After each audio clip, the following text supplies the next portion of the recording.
Se acreditarmos no presidente dos Estados Unidos, Donald Trump, neste exato momento, os submarinos nucleares norte-americanos, enviados especificamente para uma determinada região, estão em prontidão de combate em algum lugar próximo à Rússia.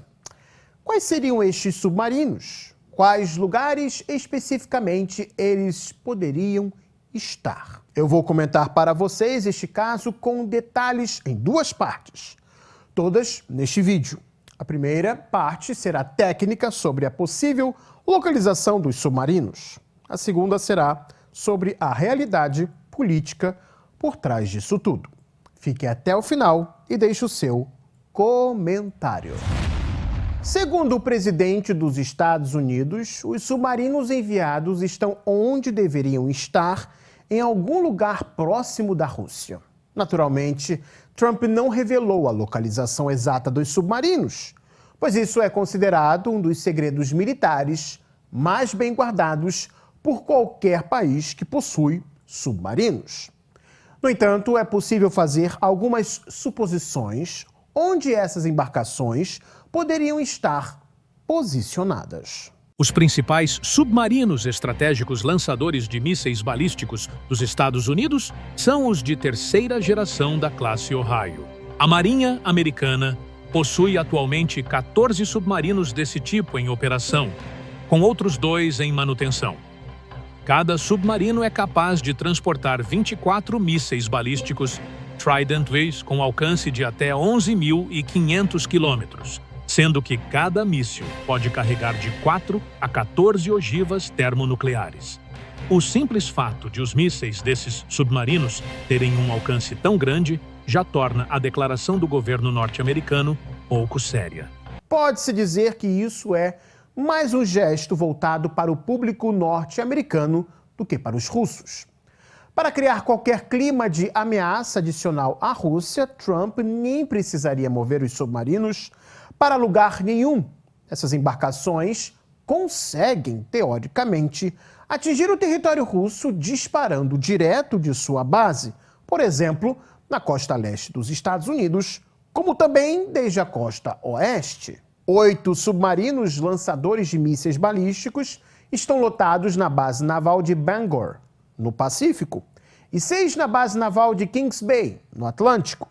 Além disso, submarinos nucleares fazem escalas para reabastecimento e manutenção leve em Guam e Pearl Harbor, no Oceano Pacífico. Todos os anos, cada submarino realiza de 2 a 3 patrulhas, o que dá um total de cerca de 200 dias no alto mar. Assim, de forma contínua, cerca de 8 a 9 submarinos estão em patrulhamento ativo.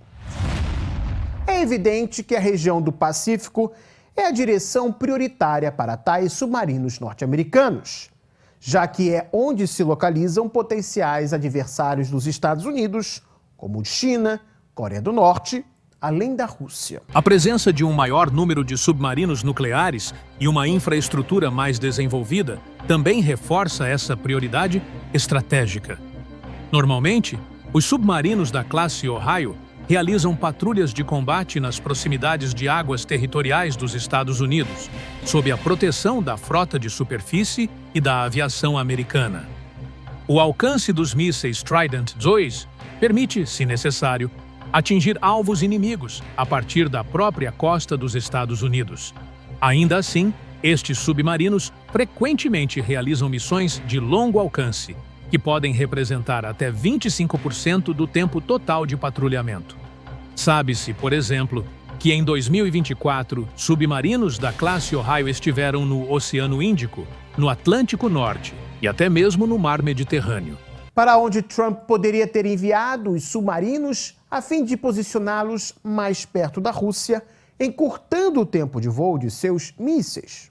Na realidade, não há muitas opções. A primeira hipótese é a direção ocidental. Os locais mais prováveis seriam o Atlântico Norte, os mares do norte da Noruega ou de Barents. A segunda hipótese seria a direção oriental, o norte do Oceano Pacífico, próximo às Ilhas Aleutas ou às Ilhas Comandor. É evidente que, neste momento, As forças russas de guerra antissubmarina, aéreas, navais e submarinas, devem estar empenhadas na busca por submarinos inimigos.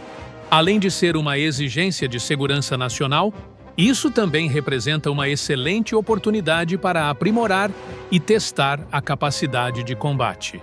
Há uma grande chance de que os submarinos norte-americanos sejam detectados pelas forças navais russas, que devem grudar na cauda deles. Para isso, a Rússia conta com submarinos multifuncionais especializados na caça a outros submarinos, os Yasen e Yasen-M. A missão de um submarino estratégico envolve todo um conjunto de ações coordenadas: proteção da área de saída, colocação de minas ao redor, implantação de sistemas hidroacústicos e garantia da estabilidade de combate do grupo. Uma movimentação dessa magnitude dificilmente passaria despercebida pelos militares russos. Ainda assim, há mais duas hipóteses que o Pentágono poderia ter tido em mente. A primeira seria deslocar os submarinos lançadores de mísseis para regiões a partir das quais pudessem lançar ataques contra a Rússia usando trajetória plana para seus mísseis, quase horizontal. Esse tipo de lançamento, segundo alguns indícios, já teria ocorrido em forma de teste há 2 anos, quando o Pentágono deliberadamente revelou a presença do submarino USS West Virginia no Mar da Arábia. Um exemplo de região com esse potencial seria o Mar Mediterrâneo, onde as capacidades antissubmarinas da Marinha Russa são atualmente limitadas. Os estreitos que ligam o Mar Negro com o Mar Mediterrâneo estão fechados pela Turquia para a circulação de navios militares de outros países. Fora isso, a Rússia não possuiria uma presença naval robusta no Mediterrâneo devido ao cenário geopolítico no local. Num determinado momento, apesar de o país ainda deter ativos militares na Síria. Mesmo assim, não sabemos até que nível de ativos militares capazes de caçar submarinos os russos teriam na região do Mediterrâneo. As discussões sobre o perigo de mísseis lançados por trajetória plana não são infundadas. A trajetória balística tradicional pressupõe que o míssil suba até o espaço, enquanto a trajetória plana implica um voo a baixa altitude, adaptado ao relevo do terreno. Esse segundo tipo é menos visível e, portanto, dá menos tempo para uma reação.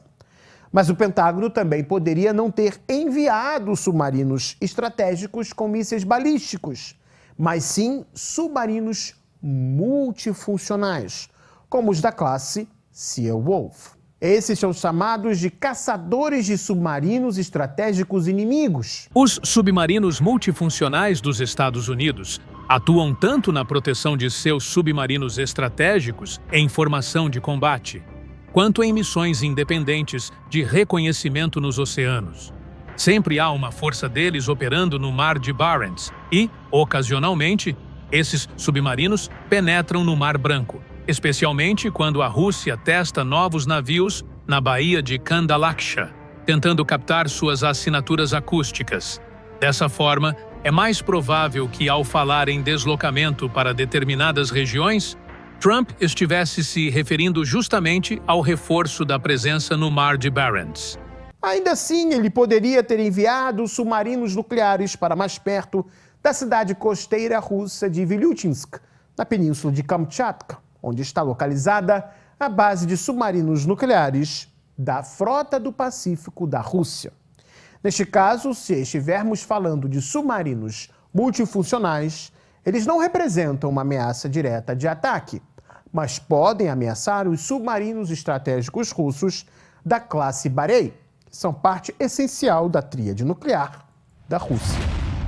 Vale destacar que a decisão de Trump tem um caráter essencialmente político, destinada a demonstrar sua disposição de exercer pressão militar sobre a Rússia, o país com as forças nucleares mais poderosas do mundo. Do ponto de vista militar, o deslocamento de submarinos para mais perto das fronteiras russas não traz grandes vantagens. Em um cenário de destruição mútua assegurada, reduzir um pouco o tempo de voo de algumas dezenas de mísseis não altera significativamente o equilíbrio estratégico. No entanto, politicamente, isso serve para mostrar aos adversários de Trump dentro dos Estados Unidos que ele não teme a escalada com a Rússia. O fato de nenhum detalhe foi fornecido sobre o tipo de submarinos, localizações ou perfis de missão levanta dúvidas sobre uma escalada substantiva. Posturas semelhantes dos Estados Unidos, como os ataques aéreos na Síria em 2018, costumam priorizar a percepção pública em vez de ações irreversíveis ou substanciais. Enquanto isso, ao analisar o cenário técnico, podemos perceber séria vantagem dos russos quanto aos norte-americanos em assuntos nucleares. Em primeiro lugar, a Rússia lidera em número total de ogivas, cerca de 4.500 contra cerca de 3.800 dos Estados Unidos, embora Washington tenha ligeira vantagem em ogivas implantadas. São 1.770 dos Estados Unidos contra 1.710 da Rússia. Para quem não sabe, as ogivas implantadas são aquelas já instaladas dentro de mísseis e outros meios de destruição. Em outras palavras, são as que tanto Rússia quanto os Estados Unidos podem usar a qualquer momento que desejar. O verdadeiro diferencial da Rússia está em seus sistemas de lançamento, como os mísseis Bulava, lançados a partir de submarinos e com alcance de mais de 10.000 quilômetros. Esse sistema de mísseis foi projetado para evadir defesas antimísseis modernas. Há também os hipersônicos Oryashnik, intangíveis, voando acima de Mach 10. Tornam sistemas como Aegis e Sibirs dos Estados Unidos totalmente obsoletos. Isso fora os outros inúmeros tipos de mísseis com capacidade nuclear que os russos têm de diferente baseamento, alguns deles bem mais rápido do que o Oryashnik.